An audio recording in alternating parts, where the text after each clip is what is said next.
Page 753, lesson 12.5 is on samples and surveys.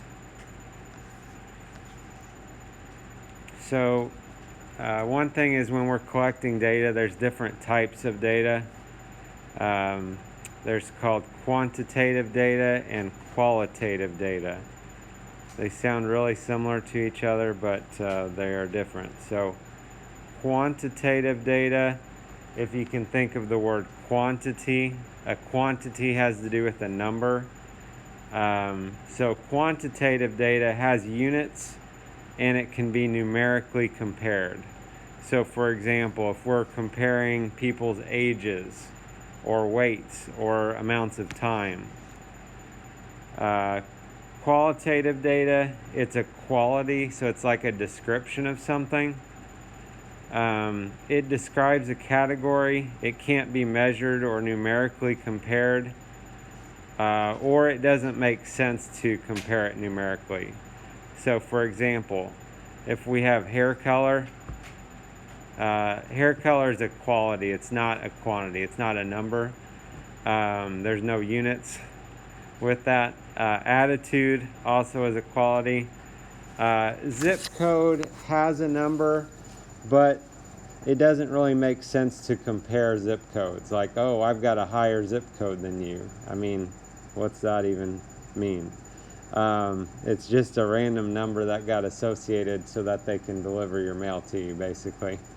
So even if it has a number, like in the case of the zip code, if it doesn't make sense to compare them to each other, then we're going to call it we'll call it qualitative data. So if we look at problem 1, is each set of data qualitative or quantitative? So favorite movies, that's not going to be a number. I mean, I guess a movie title could be a number, but in general it's not going to be. So there's not numbers involved. That would be qualitative data for sure. Number of students in different schools who take Spanish. Okay, those are numbers of students, so that would be quantitative. Football jersey numbers, they are numbers, but they're not really something we're going to compare. So we're going to consider that to be qualitative data. One thing, like the book says, it's not a measurement of something, or another way of thinking about it is there's no units involved. Like when we had, on part B, you might say, well, what was the units there? We could say the students, there were 50 students here, there were 25 students here. With a football jersey number, it's just a number. And I know, those aren't just randomly assigned. They have certain, quarterback has to have a certain number, the wide receivers have to have certain numbers, but there's no units involved, so that would be qualitative. Okay, so let's look at the got it number 1. Same idea. They're asking whether these are qualitative or quantitative. Costs of CDs, this CD costs $12.99, whatever the case might be. That's an amount of money. We have dollars associated with it, so that is quantitative. Eye color would be qualitative. For one thing, we're not going to have numbers. I mean, I guess you could assign on a color spectrum what you could assign a number to an eye color, but we're not worrying about comparing eye colors in terms of numbers, so we'll say that as qualitative. In addition to these problems, just to get a little bit more practice, we're going to look at some additional problems that are in my book. I think we already mentioned earlier about hair color. Hair color was qualitative. Lengths of boards would be quantitative.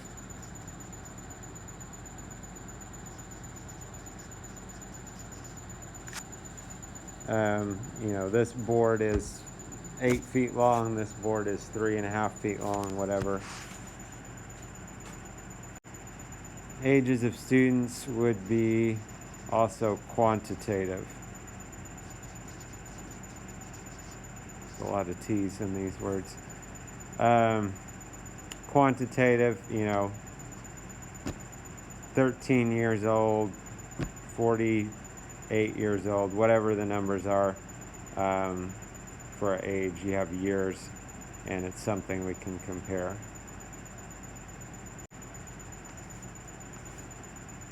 Okay, so the next thing we're going to look at is what kind of data we are working with. We can have univariate data or bivariate data. So univariate, if you look at the prefix uni, U-N-I, that means one, kind of like a unicycle has one wheel. So univariate means we have one variable. Bivariate, prefix bi, B-I, means two, like a bicycle has two wheels. Bivariate data uses two variables. So if you look at problem 2, part A, the atomic weights of the elements in the periodic table, there's only one variable, which is the atomic weight, so that is univariate. The edge lengths and volumes of cubes. So we're talking about edge length and volume. That's two variables, and so that would be bivariate. Okay, so we're going to look at some problems in your book here. So they got it 2.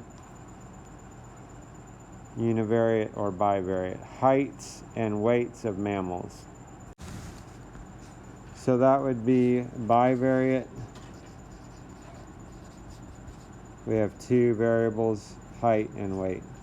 Part B, the cost of internet service from several different providers. So this actually would be univariate. Just think about what's happening. All we're doing, our variable, the thing that's changing, is the cost of the internet service. We have whatever providers, that's fine. All we're doing is comparing costs, which is one thing, so that's univariate data. So once again, we're going to look at some other problems out of my book to get some more practice with this. So the radius of a circle and the area of a circle. So we're looking at the radius and the area. That would be bivariate. Part B, the cost of renting a taxi based on the number of miles driven. So since we have the cost and we have a number of miles driven, that's actually two different things we're looking at, so that would also be bivariate.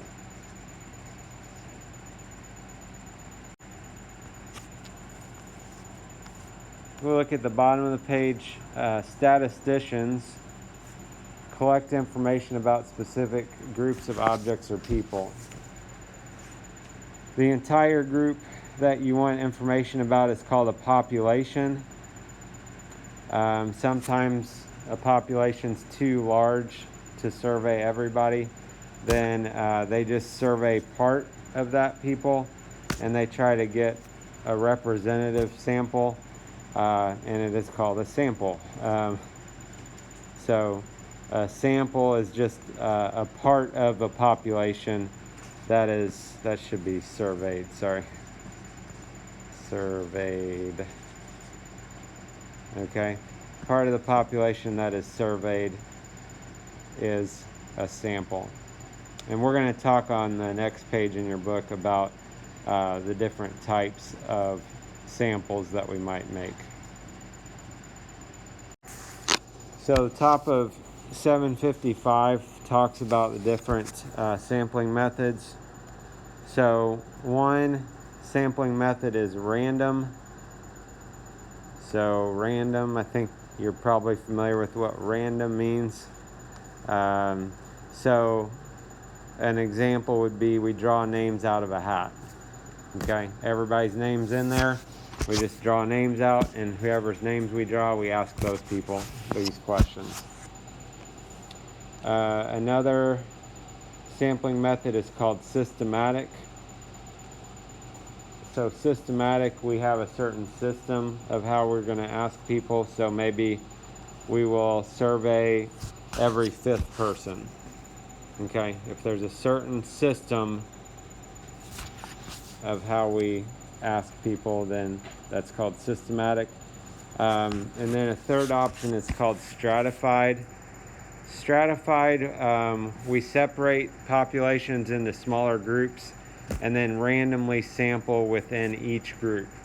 So it's not totally random, but if we separate it into groups and then randomly sample in those groups, that's called stratified. So for example, if we take a high school and we separate students by grade level, and then we survey random samples from each grade. So we ask some freshmen, some sophomores, some juniors, some seniors.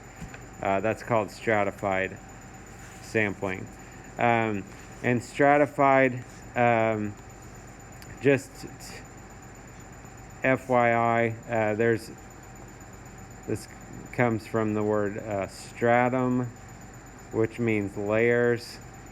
There's a thing you might have heard of before called stratified rocks. Stratified rocks have layers of rock, and so that's another way to think about that. We have different layers, we have different segments that we're asking from for a stratified sampling. And just to show you, this is an example of stratified rocks. You can see the different layers there on that picture.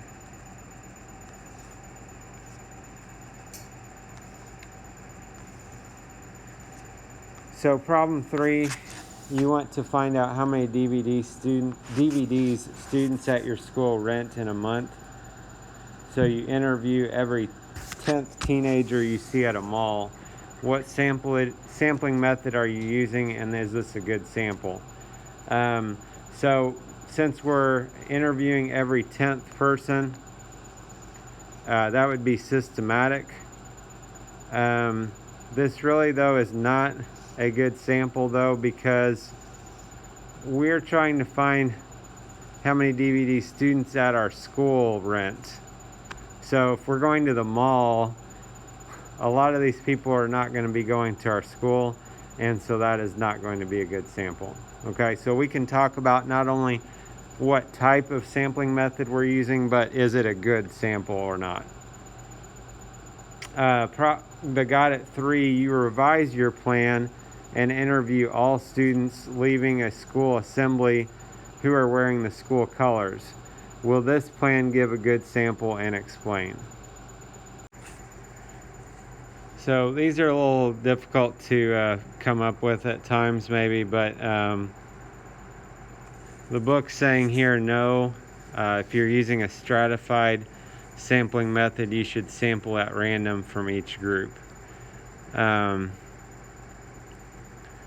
I don't know really that it necessarily said that we were using a stratified sampling method. I mean, you could say that this is random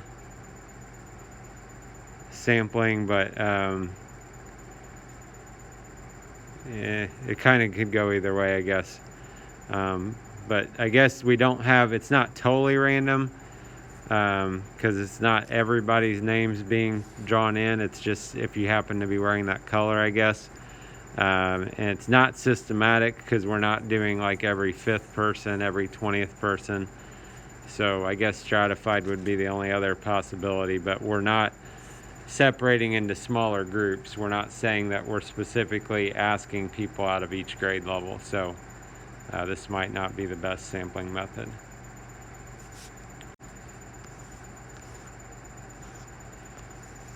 So if we look at additional problem here, a grocery store owner wants to know how much customers are spending on average. He surveys every customer who uses a discount coupon. What sampling method is the store owner using, and is this a good sample?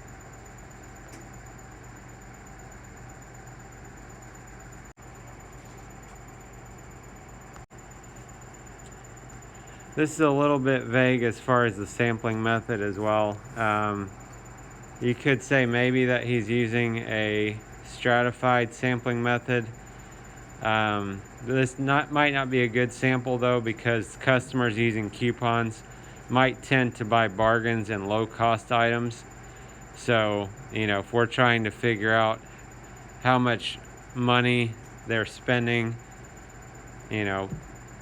going off of people with coupons might not be our best choice.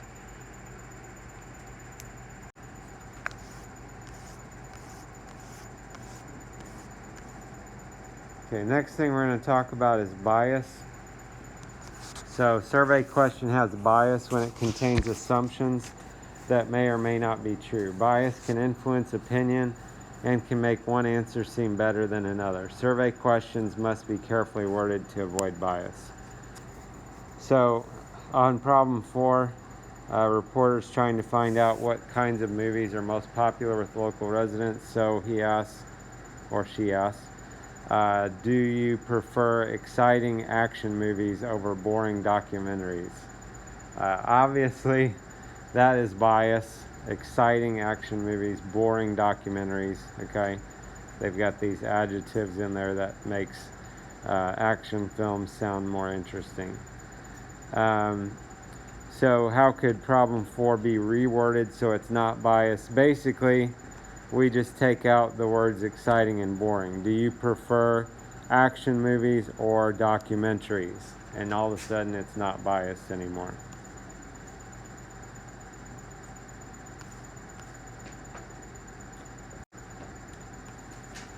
Besides questions, samples can also be biased. So, for example, if it's a voluntary response sample, that's biased because you can't be sure that the people who choose to respond represent the whole population. Also, the location where the survey is conducted can cause the sample to be biased. So here's some things that would cause, kind of recapping that, things that might cause biased samples. Voluntary, because we don't get responses from everyone we ask, so it might not be representative. Also, the location could make it biased. Okay, so for example, if I go to St. Louis and ask people what their favorite baseball team is, obviously that's going to probably be a little bit biased there as well. So look at problem 5. You want to determine what percent of teens ages 14 to 18 watch wrestling on TV. At a high school wrestling match, you ask every third teenager whether he or she watches wrestling on TV. How might this cause bias in the results of your survey? So that's an issue with the location. We're asking people at a wrestling match if they watch wrestling. Okay, that's going to be biased. We're going to probably get more people that watch wrestling out than what we would normally have otherwise. Got it 5. You want to know how many of your classmates have cell phones. To determine this, you send every classmate an email asking, do you own a cell phone? How might this method of gathering data affect the results of your survey? So one possible problem with this could be that if students don't have a cell phone, they might not be as likely to see the email. So you'll be getting responses back potentially from more people that for sure have cell phones than don't have cell phones. Another issue that we're going to have with this is that not all the students are going to respond. This is a voluntary response survey, so even somebody might see it and just choose not to respond to it, which it comes to a point of like, how can you force people to actually respond to your question? I guess in-person surveys would maybe be better than where we're making sure everybody's going to respond to it. So we're going to look at the lesson check and kind of recap some things what we've talked about here. So the first part, we're talking about what sampling method we're using. So if we survey every 10th student who enters the cafeteria, so every 10th student, we've got a system of how we're doing this. That would be systematic. Number 2, you draw student ID numbers out of a hat and survey those students. That would be random. We're putting everybody's name in and we're picking out of that. Number 3, you survey 2 students at random from each class. And that would be stratified. It does say at random, but it says from each class. So remember the layers on the stratified rock, we've got so many we're picking out of each group. So that would be a stratified sample. So look at the next part here. Is a data set of your class's test scores qualitative or quantitative data? So that would be quantitative.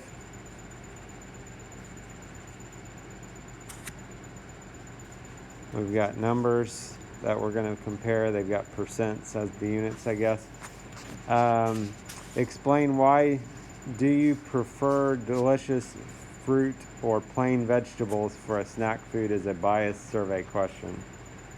So we've got a problem with adjectives here again. Delicious fruit, plain vegetables makes it biased. And then number 6, what is the difference between univariate data and bivariate data? So that just goes back to definitions we talked about earlier. Univariate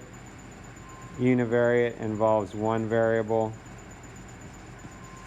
and bivariate involves 2 variables.